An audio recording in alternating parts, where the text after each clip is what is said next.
Well, a little earlier, I spoke to Mabior Garang, a spokesman for Riek Machar's SPLM-In opposition. I asked if he knew where Riek Machar was and his current condition.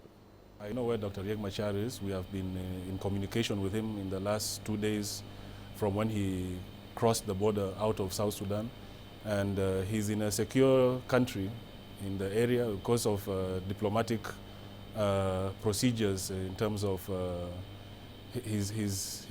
the friendly country which is helping us in his evacuation. It's still a sensitive time, and so we don't want to reveal exactly the country, but he's going to be traveling to one of the IGAD countries soon, and he will hold a press conference. His condition, he's very exhausted. As you can imagine, after his house was attacked by forces loyal to individual generals in the government, he withdrew from Juba, and he has constantly been on the run from this time until his forces were able to cross him across the border, and he has now been evacuated. Now, of course, we do know that Dr. Riek Machar had insisted on staying in South Sudan while avoiding Juba until a buffer force was set up. Why has he chosen to leave, and what are his future plans? Well, he was with the forces, and he did not want to leave at that time because it would have led to a loss of central command. And so he was not comfortable leaving the situation to disintegrate. You know, he's a people's leader. And so he was among the civil population. The civil population protected him, not only his soldiers, you know, because being from a different area of South Sudan, you're not from the same community as there, and it's very easy for that community to give you up. So he was doing also political work among the civil population to try and normalize the situation.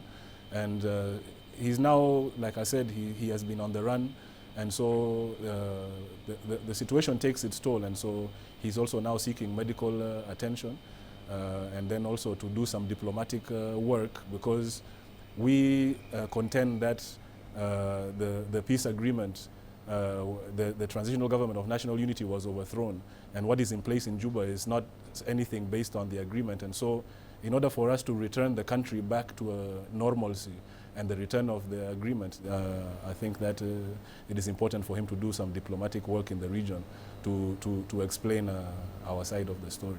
Right, and finally, of course, President Salva Kiir and his first Vice President Taban Deng had said that there is no role for Dr. Riek Machar in the unity government. What are his views on this?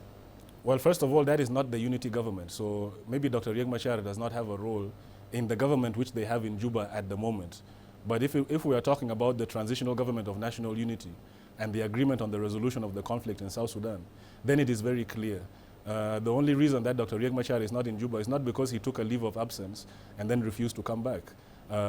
Any peace agreement depends on the security arrangements. And so the warring parties failed to implement the security arrangements, and our forces were pushed out of Juba.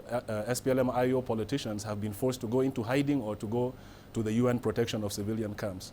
So we want Resolution 2304 to be adopted so that the necessary security environment is created in Juba, and then the SPLM in opposition can sit being secured by our own forces and not being secured by the bodyguards of the president. That is a ridiculous meeting. So we want the security to be in place so that we can return to the implementation of the peace agreement, and I think that's what I can say about that. Mabior Garang, thank you for joining us in our studios here in Nairobi. Thank you, Mahia.